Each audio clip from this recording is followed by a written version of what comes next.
حضرت انس بن مالک رضی اللہ تعالیٰ عنہ کہتے ہیں ایک شخص حضور کی بارگاہ میں آیا کہ یا رسول اللہ صلی اللہ علیہ وسلم غربت بڑی ہے، بڑا دکھی ہوں، بڑا پریشان ہوں۔ تو حضور نے وظیفہ بتایا، فرمایا جب بھی گھر جاؤ نا گھر والوں کو سلام کہنی ہے، السلام علیکم۔ یعنی کب کہنی ہے؟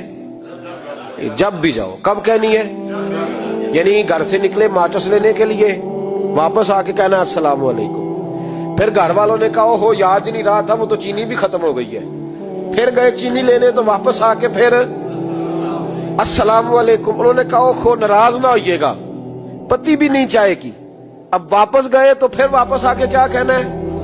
تو نبی پاک صلی اللہ علیہ وسلم نے فرمایا جب بھی گھر جا السلام علیکم کہے اور 3 دفعہ سورۃ اخلاص پڑھ دے، اور سورت بھی وہ بتائی جو سب کو آتی ہے، قل هو اللہ احد اللہ الصمد لم یلد ولم یولد ولم یکن لہ کفوا احد۔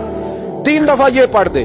صحابی بڑے سیانے تھے، بڑے مسئلے حل کرتے تھے ہمارے، فٹافٹ بول پڑے وہ صحابی، کہنے لگے حضور میری تو چھوٹی سی فیملی ہے، کئی دفعہ بچے گھر نہیں ہوتے، ننھیال گئے ہوتے ہیں، تو پھر کیا کروں؟ حضور نے فرمایا جب گھر میں کوئی نہ ہو تو اپنے نبی پہ درود و سلام پڑھ دے، تیرے نبی کا کرم تو تیرے گھر میں ہوگا نا۔ حضرت انس بن مالک رضی اللہ تعالیٰ عنہ فرماتے ہیں کہ ہم انتظار میں تھے کہ بندہ واپس آئے اور رزلٹ بتائے۔ کہتے ہیں وہ کچھ دنوں کے بعد واپس آئے تو عجیب بات کی انہوں نے۔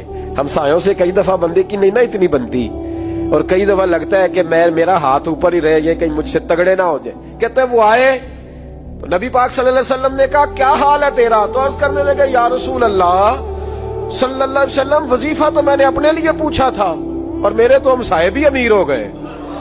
حضور وہ تو میں نے اپنے لیے پوچھا تھا اور میرے دائیں بائیں والے لوگوں کو بڑی برکت ہوئی ہے۔